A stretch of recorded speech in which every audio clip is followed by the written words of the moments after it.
Selamat datang para Tokonats di sesi Sinyal Ngobras edisi 29 Juli sampai 4 Agustus 2024, di mana seperti biasa kita akan membahas terkait dengan analisa market dalam seminggu depan dan juga di seminggu ke belakang. Jadi kita bakal sedikit review lah ya untuk beberapa beritanya sekaligus apa sih yang terjadi di minggu kemarin gitu loh.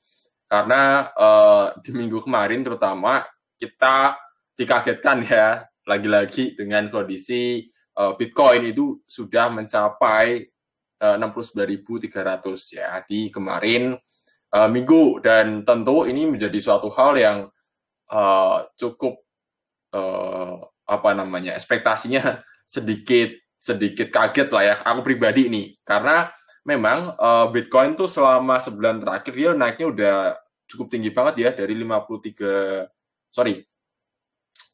ribuan ya, 55 ribuan sampai ke 69 ribu lagi dalam waktu kurang lebih 1 bulan. Dan ya ini menjadi suatu hal yang menurutku sangat-sangat unexpected ya, terutama di beberapa berita yang terjadi di mana di bulan Juli ini ya kita tahu seperti Mt. Gox yang proses untuk distribusi, kemudian ada lagi kayak terakhir kemarin pemerintah Jerman ya di awal Juli terakhir sudah menyelesaikan penjualannya gitu kan. Dan ternyata di minggu kemarin itu ya kita ada melihat seperti uh, Donald Trump yang kena tembak ya bagian telinganya.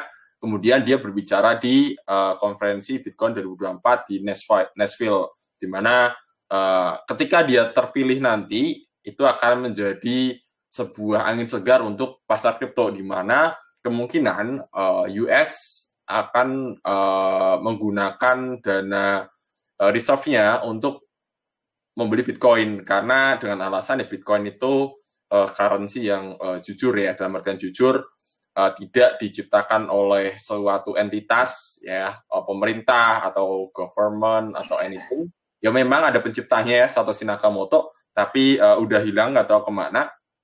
Dan ya Bitcoin sekarang dimiliki oleh seluruh kalangan masyarakat, dan itu yang menjadi daya jual si Donald Trump. Kemudian Robert Kennedy Jr. dia juga cukup pro dengan Bitcoin, dan ya aku pribadi ya secara ngelihat point of view kacamataku, memang ya Bitcoin akan ada waktunya bahwa Bitcoin itu bakal di apa namanya adopsi oleh pemerintah gitu ya. Cuma memang ya ini cukup angin segar banget lah. Aku nggak tahu ya apakah memang janjinya akan terrealisasi, karena ya kita tahu Donald Trump dan sebagai macam adalah kandidat calon presiden US. Ya mereka mencari suara sebanyak-banyaknya ya di US dan seluruh dunia terutama gitu untuk mendukung. Jadi tak rasa kita masih ngelihat lagi apakah si Donald Trump ini terpilih dan merealisasikan janjinya, karena memang tidak mudah untuk mengadopsi sebuah aset baru dijadikan dalam reserve-nya mereka. Kita tahu lah dolar itu menjadi suatu aset ya, apa currency terkuat di dunia sejauh ini loh, sejauh ini. Dan ya dia digunakan oleh perdagangan hampir seluruh dunia, dan ya itulah power dari US adalah si US dollarnya gitu. Jadi kalau memang mereka menggunakan reserve currency-nya itu Bitcoin, ya tentu ini akan menjadi suatu hal yang sangat-sangat bullish untuk Bitcoin gitu. Terutama ETF juga inflow-nya selama seminggu terakhir cukup positif. Dan ya itu aja sih untuk beberapa beritanya. Aku bakal tunjukin ke Tokonots untuk berita-beritanya ya. Tokonots bisa lihat di Toko News Toko Crypto ya. Di sini Tokonots bisa melihat beberapa berita. Di aplikasi ada ya. Tinggal dibuka aja di bagian beranda, di mana seperti potensi kenaikan Bitcoin gitu. Kalau aku pribadi ya ngelihat bahwa memang Bitcoin itu target pribadi aja ya. Target pribadi itu mungkin di 100.000 US dollar. Itu target yang menurutku cukup masuk akal. Kemudian um, ada beberapa seperti prediksi ya, di mana Wells itu mulai melakukan pembelian lagi di kisaran 68.000 sampai 69.000-an gitu. Ya ini menjadi suatu hal yang apa namanya cukup positif. Sekaligus ETF ya, ETF Ethereum itu sudah listing ya Tokonats. Jadi memang tidak dirasakan secara langsung kenaikan harga dari ETF Ethereum ini karena emang orang udah pada beli Ethereum ya di awalnya ya. Jadi mereka udah persiapan dan ya balik lagi bahwa potensi kenaikan Ethereum ini mungkin ya terjadi dalam beberapa bulan setelah ETF gitu. Kemudian ada lagi ya ada beberapa berita yang token itu perlu lihat ya seperti Memcoin ya Memcoin yang Solana ini lagi ramai banget ya ekosistemnya Solana seperti Jupiter seperti Pit dan ada lagi Wave ya itu lagi pada bullish karena emang Solananya itu naik ya dia sampai ke $190 sekarang ini ya itu aja sih untuk berita-beritanya selama seminggu terakhir. Seminggu depan ada apa? Nah, seminggu depan market terutama penentuan suku bunga ya itu akan diumumkan tanggal 1 Agustus gitu. Dalam artian ya berarti seminggu ini di mana secara konsensus atau secara kebanyakan orang ya riset seorang riset ya researcher apa sih namanya ya itulah jadi mereka memprediksi bahwa kemungkinan di bulan ini di bulan Agustus ya suku bunga akan tetap ya suku bunga tetap kalau misal emang itu turun kemungkinan terjadi di bulan September gitu secara forecastingnya di Agustus besok itu adalah tetap suku bunganya kalaupun nanti forecastingnya salah itu biasanya turun sekitar 0,25% atau 25 basis point jadi pengaruhnya apa mas ke pasar kripto? Ya jelas berarti orang pada cabut liquidity ya, cabut dari deposito, cabut dari obligasi, cabut dari macam-macam ya ketika suku bunga diturunkan. Itu nanti dialihkan ke aset yang lebih berisiko dan juga mendatangkan keuntungan lebih tinggi gitu. Jadi seperti itu dan Bitcoin dan aset kripto itu menjadi salah satu instrumen alternatif aset berisiko tinggi ya bukan hanya ke kripto aja mungkin ke saham juga bisa kenaikan cukup tinggi atau harga barang ya harga barang itu juga bisa berpengaruh ya itu sih untuk beberapa beritanya kita langsung aja kali ya ke apa namanya potensi ya di minggu kemarin ya last top minggu watchlistnya tanggal 22 sampai 28 Juli itu ada Pendol, Santos, Link, ASL, dan Ordi. Ya, actual profitnya minus sih memang sih ya. Tapi minusnya itu kecil-kecil ya, 1%, 2%. Gitu.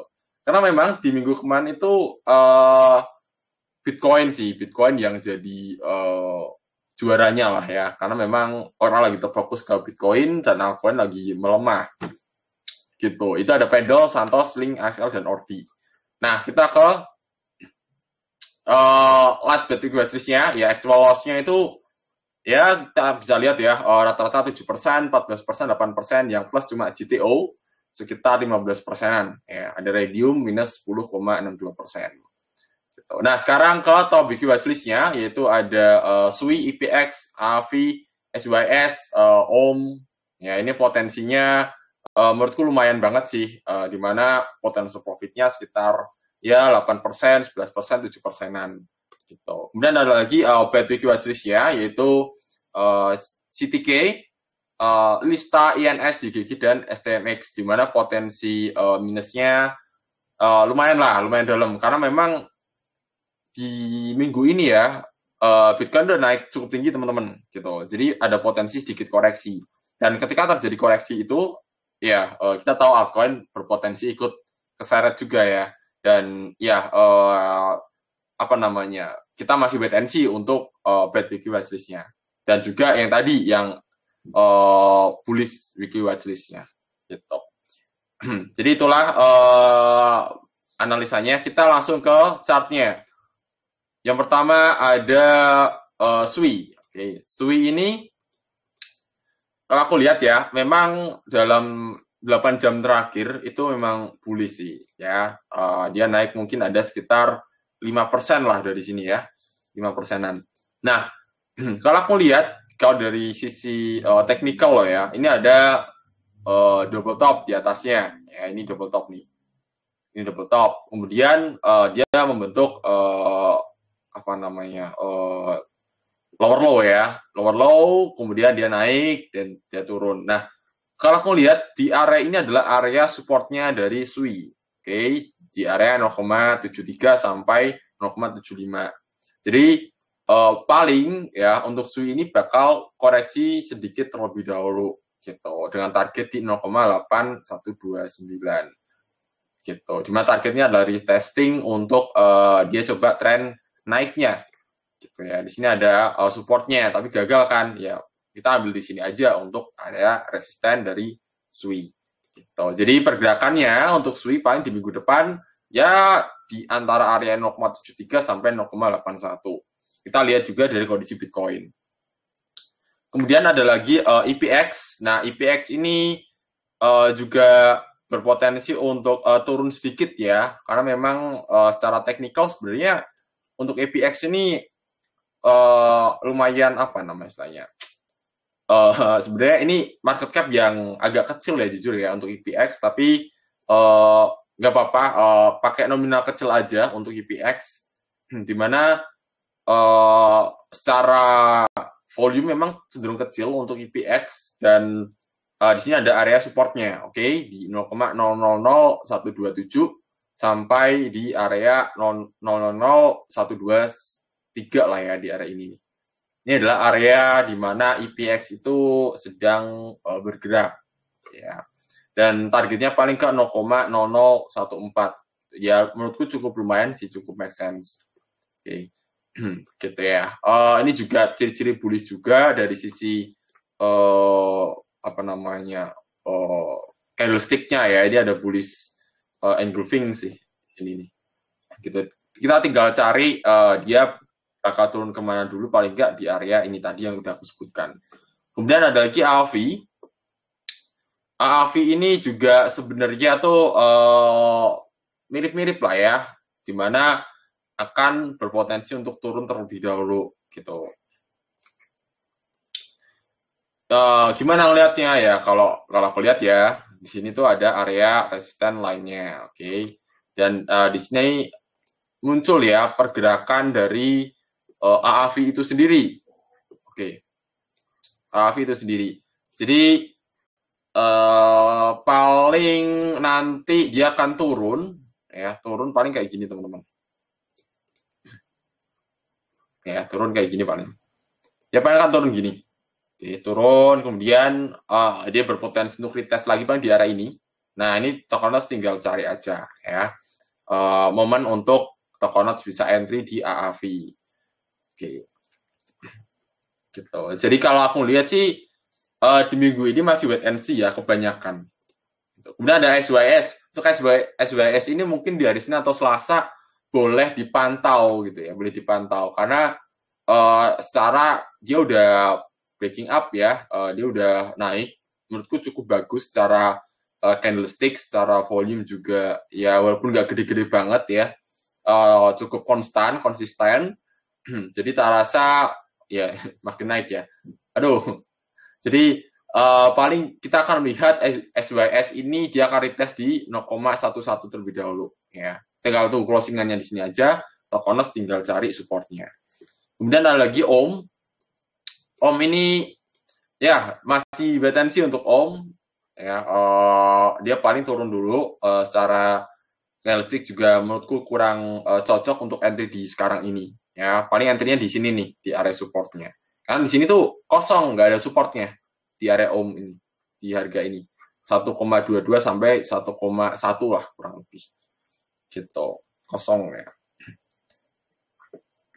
Itu aja 5 koin berpotensi bullish di minggu ini. Secara kesimpulan adalah kebanyakan market dalam kondisi wait and see ya, terutama untuk altcoin-nya. Nah, kita ke 5 koin berpotensi bearish di minggu ini, yaitu ada Certic, CTK, di mana dia bakal turun ke 0,682, secara volume juga ikut menurun, secara candlestick, secara pattern juga kurang bagus, bearish flag ya di sini, kurang bagus untuk CTK, walaupun memang belum terkonfirmasi. Nah, kemudian ada lista ini juga dia paling akan sedikit naik ya, dia paling ya ke 0,65 lah di area ini, kemudian dia turun. Nah, di area ini itu adalah area di mana ini ada area resistennya, oke, di mana dia paling akan turun ke area ini. Kalau aku pribadi ngelihat, kalau koin yang baru listing di awal-awal itu cenderung turun terlebih dahulu. Kemudian ada lagi INS. INS ini dia sideways ya, dia sideways, nggak tahu pergerakan arah kemana, tapi jika Bitcoin terkoreksi ya turun, ya dia bisa kena dampaknya gitu untuk INS ini. Oke, ya ini ada area resistennya juga di sini 1, 2, 3 dan 4. Ya, ada banyak sih sebenarnya. Gitu. Dia bahkan udah menembus tapi gagal. Oke, jadi aku bisa katakan bahwa di area ini adalah area di mana trader ya yang bullish dan bearish itu lagi berkelahi lah, kurang lebih seperti itu. Kemudian ada lagi YGG. Nah, YGG ini memang secara tren aku melihat bahwa dia berpotensi untuk naik sebenarnya. Cuma aku nggak yakin dia bakal naik ke atas gitu. Karena apa? Secara Secara volume transaksi memang tinggi. Cuma aku takutnya adalah ini dimanipulasi ya. Jadi tiba-tiba hijau tinggi banget, ya kita masih potensi untuk 1-2 candlestick ke depan. Berarti hari Senin malam, kalau enggak Selasa pagi lah, itu untuk melihat konfirmasi dari YGG ini. Gitu. Kemudian ada lagi STMX, yang tadi, ya STMX ini, ya bisa dilihat ya, market melihat di sini ada area resisten, ya di sini. Oke, dan di area supportnya ada di area 0,008 di area ini. Jadi pertanyaan gimana Mas kalau kayak gini? Nah, ini ada area atau harga di mana supportnya dari kemarin 27 Juli ya, dia sideways di sini. Dia reclaim lagi masuk ke area ini dan kita masih potensi mungkin 1-2 candlestick ke depan. Berarti dari Selasa untuk melihat konfirmasi apakah si STMX ini mampu bertahan di atas harga ini. Oke. Kalau mampu ya mungkin bisa lanjut bullish, mungkin loh ya. Cuma ya tetap dipantau dulu aja untuk STMX. Itulah ke 5 koin yang berpotensi untuk bearish di minggu ini. Pastikan Tokonotes gunakan dana dingin ya. Jangan sampai Tokonotes itu pakai dana keras ya, kayak all in. Nah, walaupun memang market sekarang ini dalam kondisi yang lumayan bagus untuk DCA karena harga lagi di bawah untuk altcoin-nya. Untuk altcoin loh, bukan Bitcoin-nya. Dan kalau aku lihat sih bahwa di bulan September ya dari sisi perekonomian global itu bullish. Oke, untuk Bitcoin juga bullish di September. Jadi kalau Tokonotes yang memiliki pendekatan untuk investing ya mungkin bisa mencari uang atau mencari tambahan untuk mulai akumulasi di Agustus inilah kurang lebih ya. Itu aja dari aku. Pastikan disclaimer ya, gunakan analisa pribadi, jangan gunakan dana yang panas, oke? Dan kerugian serta keuntungan itu akan menjadi tanggung jawab dari masing-masing Tokonotes dan trader. Itu aja. Sampai jumpa di next sinyal ngobras edisi selanjutnya. Bye-bye.